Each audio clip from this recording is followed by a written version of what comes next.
Hi there, 7BM3. I have really missed you, even though you are all as mad as hatters. I have missed you, so I can't wait to see you back at school. But until then, I thought I would try and annoy you by video. I may sing for you later if you're really lucky. I may even dance. Who knows? Chocolate does amazing things. Just wanted to let you know, this little video gives you a little bit of a help with what you've got to do this week for maths. You've done it in class, look back in your books, it's there. But this is just a little reminder. But as always, every class we start with the maths in Mrs. B's life. So that's where we're starting today. So, mental starter to begin this little video lesson involves chocolate, obviously, just been Easter. If Cadbury's came to me and say, we want you to headline their next advert, how long does it take you to eat 3 chocolate eggs? Well, here's your answer, or you're going to calculate the answer. So if it took me 1 minute 35 seconds to eat that very small one on the end, 2 minutes 40 seconds to eat this one, felt a bit slow on that one, 2 minutes 22 seconds on this one, what is the total in time? How long did it take me to eat these 3 Easter eggs? Have a think. How would you calculate it?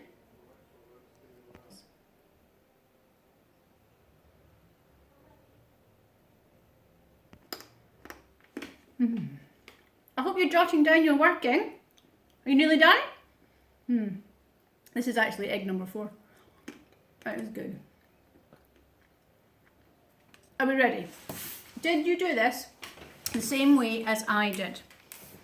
So we have our 3 totals. Remember, this is different because there's 60 seconds in a minute, so we can't use the normal. Think of everything as 100. So I would take the minutes first, bring all them together. 1, 2, 3, 4, 5. 5 minutes. I'm then going to take the tens.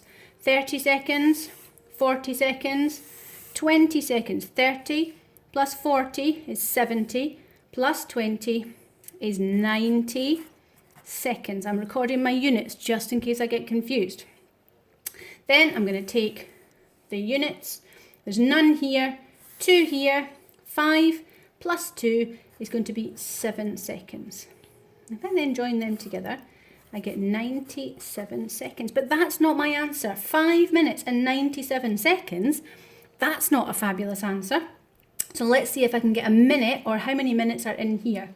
So I'm going to take away 60 and it's going to give me 37 seconds. And that 60 there becomes a minute over here. So I'm going to plus 1, which gets me 6 minutes. And what's left is this 37 seconds. So my final answer is going to be 6 minutes and 37 seconds to eat 3 chocolate eggs. That is good. Now we're going to focus on some negative numbers. Okay, so we have adding and subtracting with negative numbers. Now if we have a look at our number line. So here's our number line and we've got 0 in the middle. And we go up this way, we go to the right and it's positive numbers, and we go to the left and it's negative numbers. When you are adding, remember, we always move right along the number line. So when you add any number to any number, you're going to go this way. When you are subtracting any number from a number, you're going to go left along this way. So let's take an example. I'm sure one that we can all do. 4 take away 2. So if I start at 4, I'm going to take away 2. I'm subtracting, so I'm going left. So 4 take away 2, and my answer is going to be 2. Let's try and throw in some negative options, a negative number. So 6 minus 8. So if I start on 6, I'm subtracting, so I'm moving left. 1, 2, 3, 4, 5, 6, 7, 8. And I get minus 2.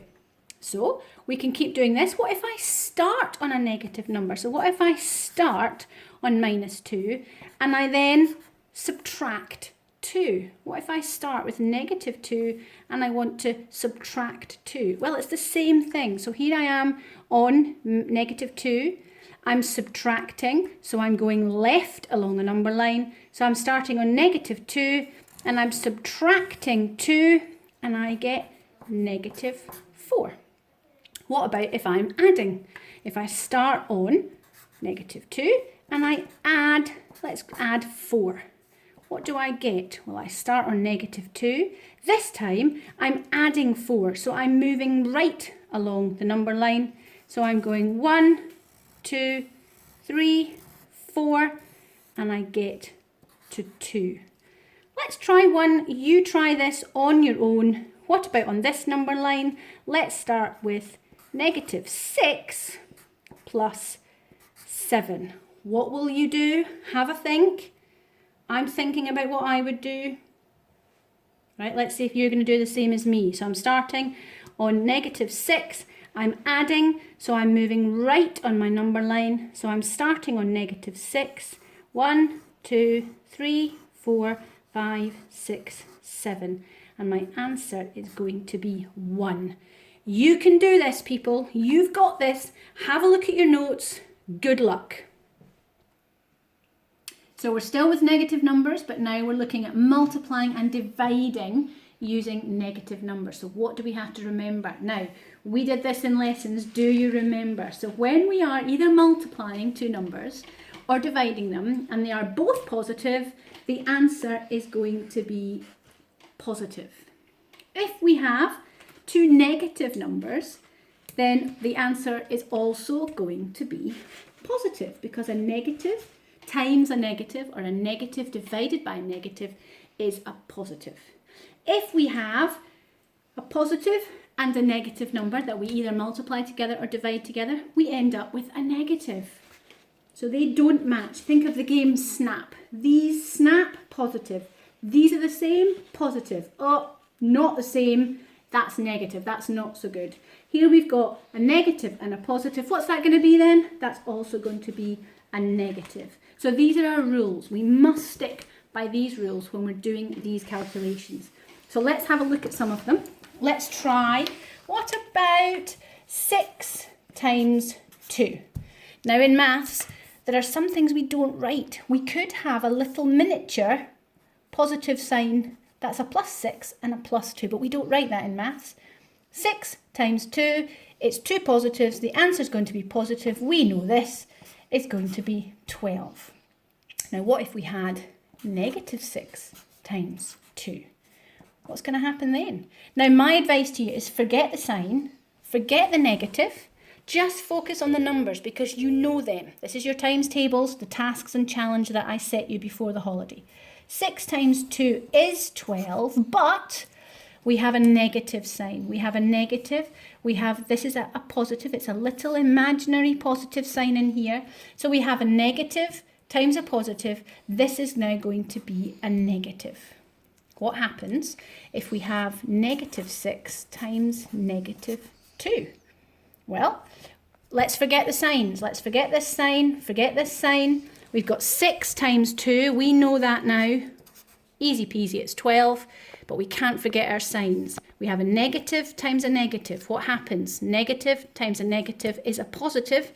But remember, we don't write positive signs, so we can leave it as 12.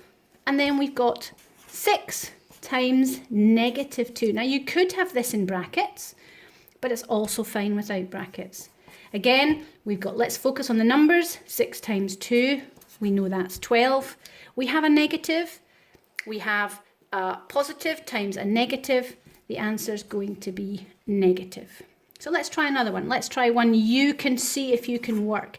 Negative 3 times negative 5. What is that answer? Have a think. Look at our rules.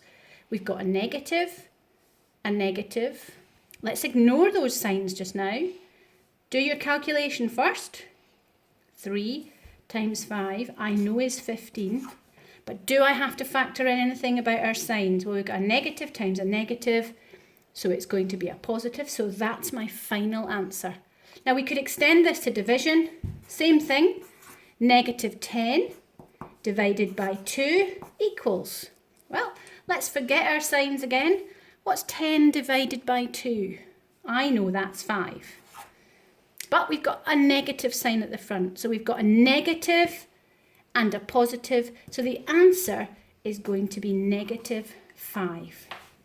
Now this is not tricky. Follow these rules and you will be as amazing as I know you all are. Good luck. You've got this covered, 7BM3. Email me with absolutely any questions. Don't forget to eat.